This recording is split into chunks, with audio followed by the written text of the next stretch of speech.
Finally हामी भने आज टक्क है खतरा खालको जङ्गलमा गइरहेको छौँ। देख्न सक्नुहुन्छ यो चाहिँ हाम्रो लोकल भाषामा चाहिँ स्याउला भन्छौँ भने यसलाई चाहिँ यहाँको भाषामा चाहिँ पतझर यानि कि रुखको पातहरू है, हिमालीको चाहिँ पातहरू हो।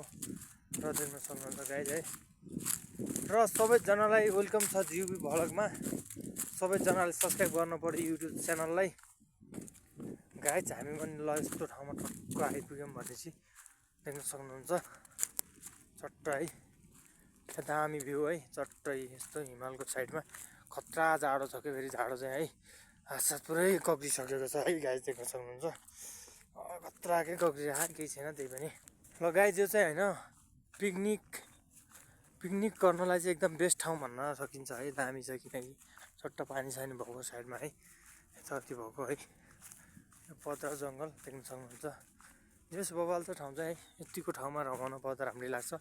किनकि म चाहिँ फेरि प्राकृतिक प्रेमी मान्छे भएर पनि होला गाइस त्यस्तै लाग्छ। ल ठिक छ, जे भए पनि राम्रै छ।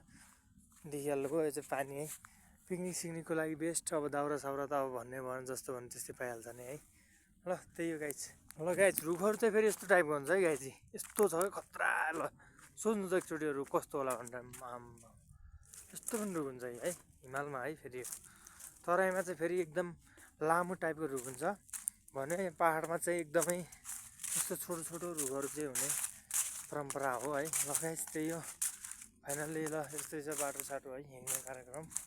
सो यो ढुङ्गाहरू है, यो प्राकृतिक सुन्दरता भन्छ यसलाई चाहिँ, ढुङ्गाहरू बवाल टाइपको है यो।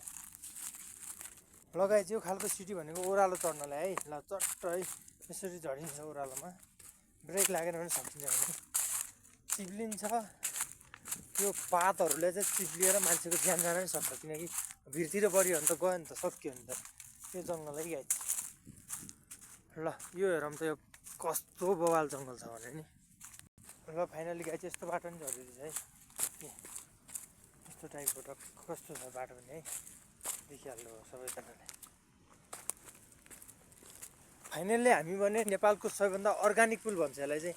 टक्क हेर्नुहोस् है, यो चाहिँ पुल हो टक्क त खोलाको लागि हामी चाहिँ यो बाटो टक्क क्रस गरेर जान्छौँ कि यो बाटोलाई, बबाल अर्ग्यानिक पुल।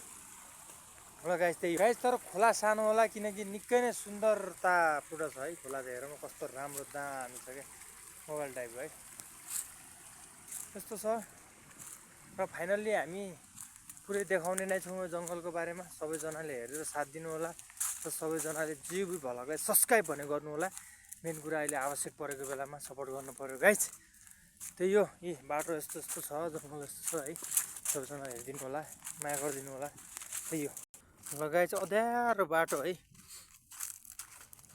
यो चाहिँ के भन्छ हाम्रोतिर, यसलाई चाहिँ हाम्रो चाहिँ भैँसीले ओछ्याउने गर्थे, यसको नाम चाहिँ उइनु भन्छ है हाम्रो भाषामा। अब लोकल भाषामा देख्न सक्नुहुन्छ, तपाईँहरूले जे तरिकाले बुझे पनि बुझ्न चाहिँ पर्यो।